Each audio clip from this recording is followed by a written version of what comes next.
안녕하세요. 설계사 여러분, 세무세법으로 보험을 풀어주는 IMC 사업단장 성훈식입니다. 요즘 법인 대표님들 만나서 CEO 플랜 상담 진행하기 참 힘들죠? 경기 분위기도 예전 같지 않고 대표님들 만나서 퇴직금 준비하셔야 합니다. 절세하셔야 합니다. 백날 좋은 말씀 드려도 쉽게 지갑을 열지 않으십니다. 왜 그럴까요? 대표님들 곁에는 항상 깐깐하게 장부를 들여다보는 세무사나 회계사 같은 전문가들이 딱 버티고 있기 때문이에요. 우리가 제안한 플랜 회사 장부에 어떻게 올라가는지, 진짜로 법인세 절세에 도움이 되는지 그분들에게 검증을 받으셔야 하거든요. 그래서 오늘은 CEO 플랜 목적으로 가입한 법인 보험료가 장부상으로 어떻게 회계 처리가 이루어지는지, 특히 규모가 좀 커서 외부 회계 감사를 받는 기업들은 어떤 규칙을 따르는지 아주 명확하게 짚어드리려고 합니다. 오늘 이 내용을 제대로 마스터하시면 대표님은 물론이고 회사의 격리부장이나 회계사 앞에서도 베테랑답게 당당하게 브리핑하실 수 있을 겁니다. 사업체를 운영 중이신 고객님, 즉 자산 규모가 한 200억 원 정도 되는 법인의 대표님을 만나서 상담을 진행한다고 가정해 보겠습니다. 이 정도 규모의 회사는 나라에서 정한 규칙에 따라 의무적으로 공인회계사의 외부 회계 감사를 받아야 하는 대상입니다. 장부를 대충 가공 경비로 처리하거나 넘길 수 없고 아주 투명하고 까다로운 기업 회계 기준이라는 자로 재서 재무제표를 만들어야 하죠. 이때 고객님이 우리가 이번에 CEO 플랜으로 매달 고액의 보험료를 내기 시작했는데 이거 장부의 비용으로 다 털 수 있는 겁니까? 라고 물으실 수 있어요. 고객님에게 이렇게 말씀해 보세요.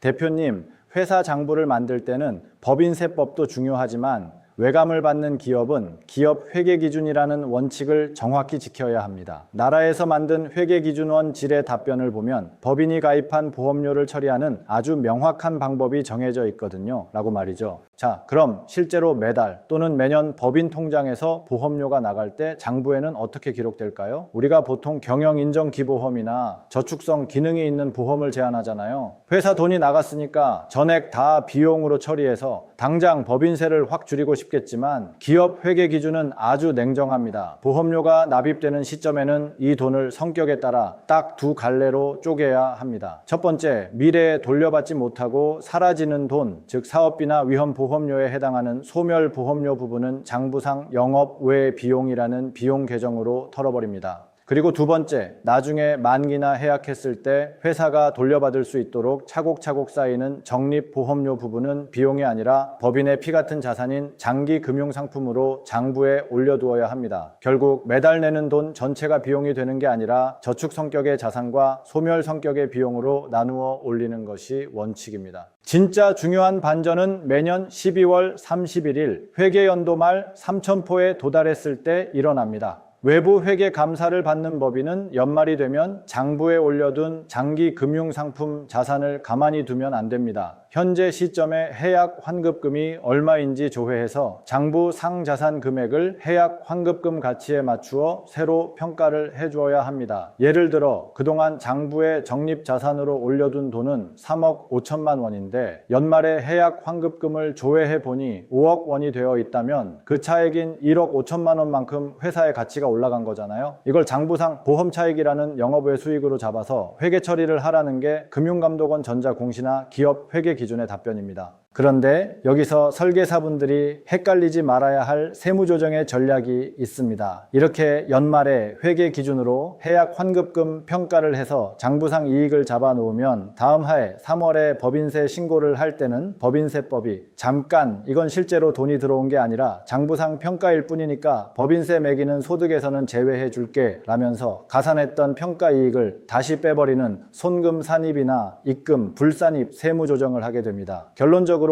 매년 연말에 장부 가치를 평가해서 회계 감사를 통과하되 실제 법인세는 나중에 퇴직 시점에 진짜로 보험을 임원에게 승계하면서 정산하게 되는 구조입니다. 반면 외부 회계 감사를 받지 않는 연매출이 작은 소규모 기업들은 어떨까요? 이런 소규모 법인들은 굳이 복잡한 기업 회계 기준을 억지로 따를 필요가 없습니다. 그냥 세금을 내는 기준인 법인세법 규정만 잘 지키면 충분하죠. 법인세법에서는 연말의 보험 가치를 해약 환급금으로 평가하라는 규정이 아예 없습니다. 그러니까 소규모 기업은 매달 보험료 낼 때 소멸부는 비용, 적립부는 자산으로 쪼개서 올려두기만 하고 연말에 머리 아프게 평가를 하거나 3월에 세무 조정을 거칠 필요가 전혀 없는 거죠. 그럼 이 복잡한 비율을 회사가 어떻게 알고 매달 장부를 올릴까요? 바로 보험회사에 요청하면 나오는 보험료 납입 증명서를 활용하면 됩니다. 거기 장부에 비용 처리할 기타 보험료와 자산으로 잡을 적립보험료가 금액으로 딱 찍혀서 나오거든요. 대표님이나 격리부장에게 회사 규모에 맞게 매달 이 납입 증명서 서류 한 장만 세무사 사무실에 넘겨주시면 깔끔하게 정리가 끝납니다. 라고 전략을 제시해 주시면 됩니다. 오늘 배운 내용을 고객님 앞에서 바로 써먹을 수 있는 필살기 한 문장으로 정리해 볼까요? 대표님, 자산 규모가 크신 만큼 기업 회계 기준에 맞춰 매달 소멸부는 비용, 적립부는 자산으로 투명하게 관리하시되 매년 발생하는 가치 상승분은 법인세 부담 없이 장부에 안전하게 묻어두었다가 향후 퇴직 시점에 가장 합리적인 세금으로 가져가실 수 있도록 미리 법인의 비상금 통장 하나 든든하게 준비해 두셔야 합니다. 어려운 세무와 회계 이야기였지만 핵심 원리만 알고 보면 고객님들의 리스크 관리와 합법적인 법인 자금 개인화를 도울 수 있는 최고의 방법입니다.